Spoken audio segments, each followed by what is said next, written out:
Media বন্ধুদের, আজকে আমাদের পার্টি আইপিএফটির সিমলা ডিভিশন কমিটির উদ্যোগে আজকে মেম্বারশিপ কালেকশন এবং জয়নিং প্রোগ্রাম।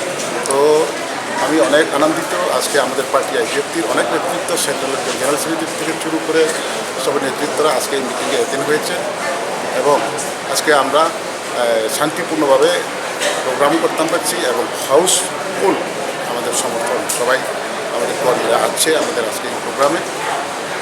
তো আমি আশাবাদী সিমলা এক সময় আমাদের পার্টি আইপিএফটি মানে সিমলা ডিভিশন কমিটি খুবই একটা শক্তিধর একটা কমিটি ছিল, কিন্তু বিভিন্ন কারণে একসময় একটু এডিক হয়েছে এবং তা আজকে পূর্ণ সংশোধন হয়ে আবার দ্বিতীয়বার ঘুরে দাঁড়ানোর মতন একটা পরিবেশ তৈরি হচ্ছে।